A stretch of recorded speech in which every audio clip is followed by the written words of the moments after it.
let's talk about your cricket. Okay. How did you start playing cricket? And where did you start playing cricket actually? Well, I started playing at school in Melbourne. I grew up, I think I had a Stuart Surridge bat signed by Ian Redpath.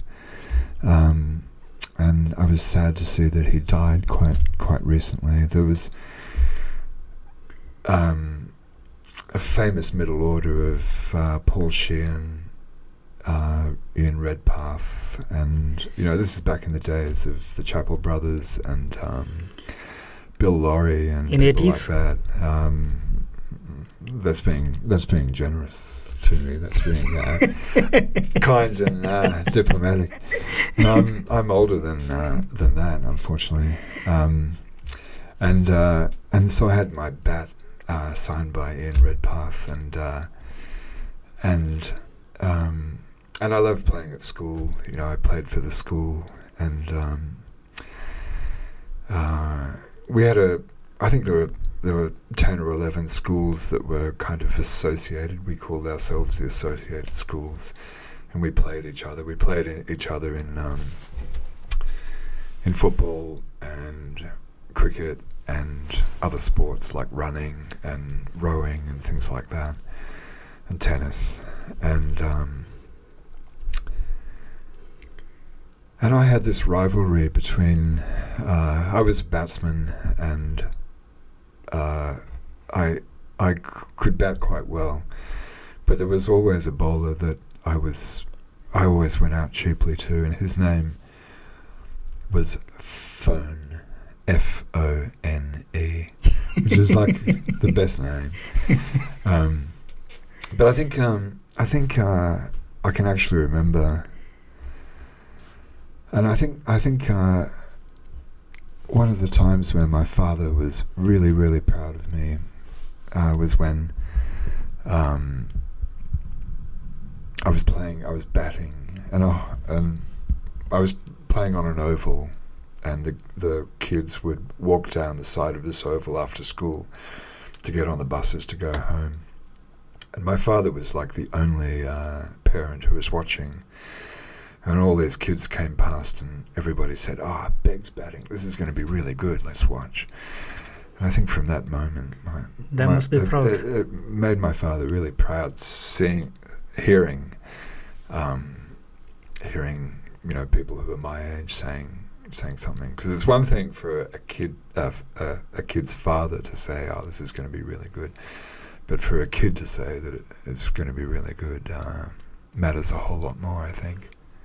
It's not only the proud moment for your father, but also for yourself. Yeah. Well, that encouraged you probably a lot to play better. Yeah, it did. And then at what age did you move to the UK?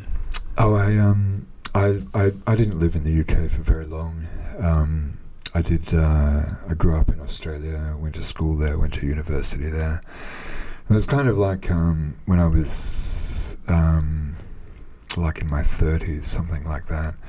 I only went to the UK for a short time, and as I said, I was working as a financial markets trader, and my job finished, and I didn't feel like going back to Australia at the time. So I ended up finishing there and coming to Romania. As I know, you are one of the first ones to start cricket in Romania. Yeah. Could you walk me through that?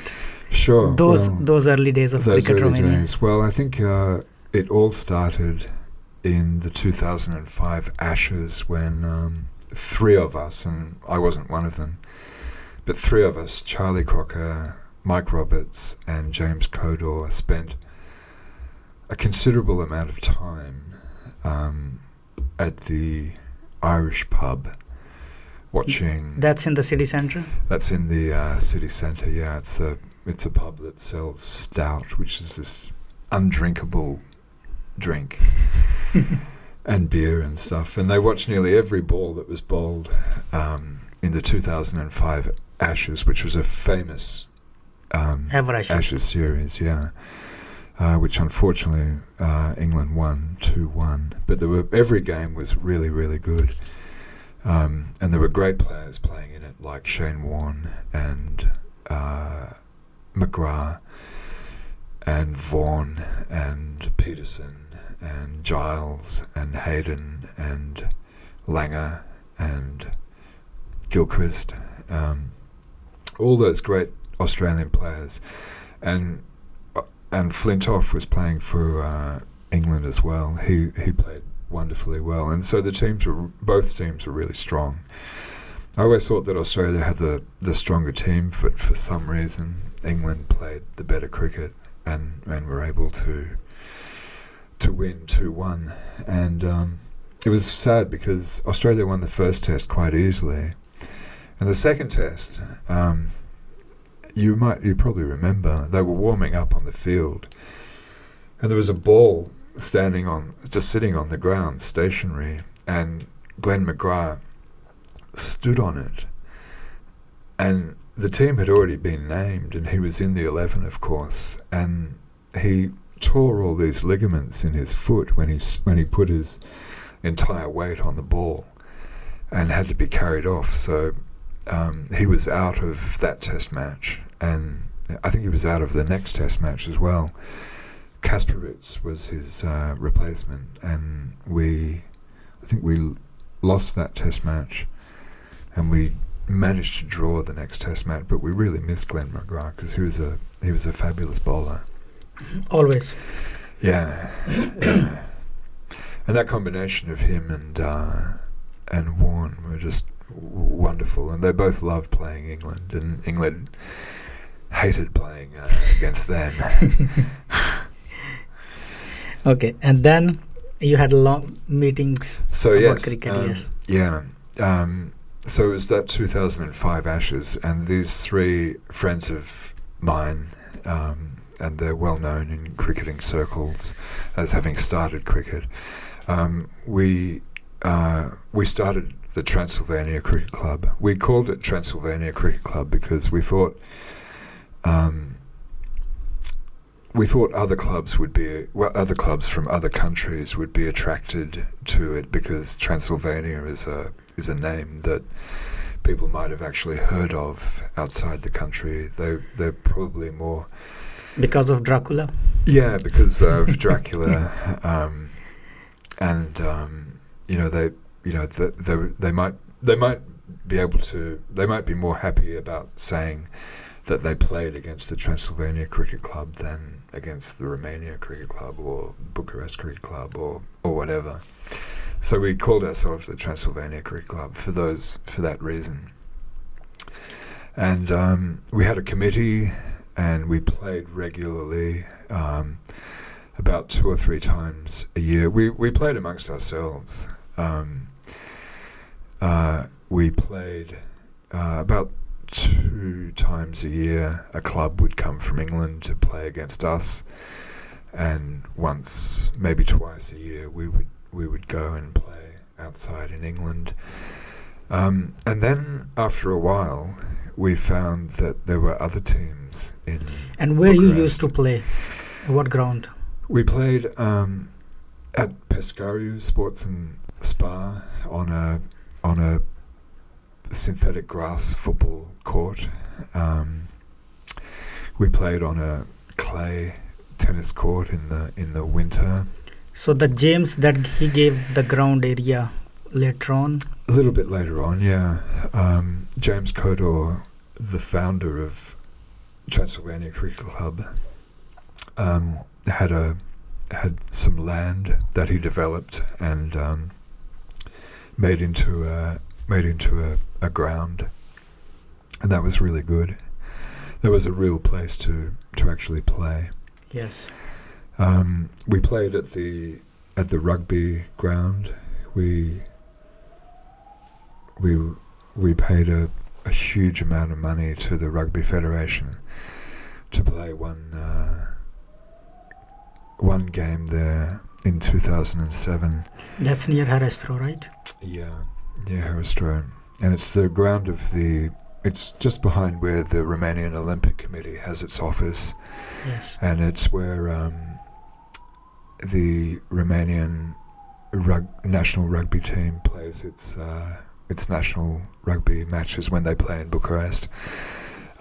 We rented that ground and had a game against an English team, and we beat them, and we were so happy about that because that was really the first time we'd played against anybody from outside the country, and we were thinking, who can we play next?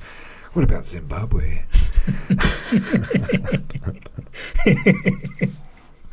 Bring it on, kind of thing. Yeah. And then how did you find out other teams exist in Romania? and then to our great delight and surprise, we found that there was a team made up primarily of Indians and a team made up primarily of Pakistanis that were in Bucharest, living in Bucharest and playing regularly, and maybe a little bit behind us in terms of development. Less organized. A little bit less organised, but equally good players. And then we started playing against you, and I can actually remember the first time I faced Saad. I was, how he has a very short run up. Yes. Well, we both remember Saad in those early days. And for your listeners who don't know Saad, we're talking about a guy called Saad Mohsin, who was just a wonderful cricketer. He was captain of the Romanian cricket team when he was here, and a wonderfully aggressive batter. Batted about number 3 or 4, I think, 4. Something like that. Yeah, for his team, and played some really great innings for both his club team and Romania. And he was a great bowler as well, and an extremely fast bowler, but bowled off like a 3-step run-up. And I was the first time we played. Your club was Banassa Cricket Club. Yes. The first time we played Banassa, we didn't really know what to expect. And I was opening the batting and facing the first ball, and Saad was bowling the first ball. And you thought a spinner is coming. And I thought, this is going to be easy, look what kind of run-up he has. And then I'm facing, and I'm not joking when I say that the ball was in the wicketkeeper's hand by the time I basically moved a muscle.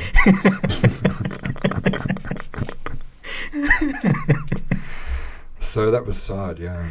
And if you're listening to this, Saad, we have very, very happy memories of you, both Ijaz and me. And yes. Yeah, that's one thing about that's one lovely thing about being in Romania and Romanian cricket. You met some great, wonderful people, I think. I'm really happy that I think it's for someone like me who's just white and privileged and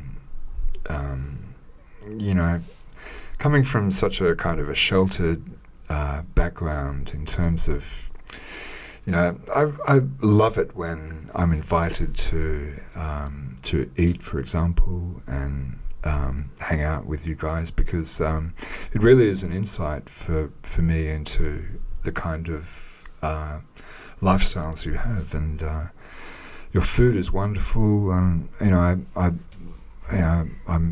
really enamoured of many of the things that Pakistanis do. I haven't been there yet. I feel really embarrassed to admit that.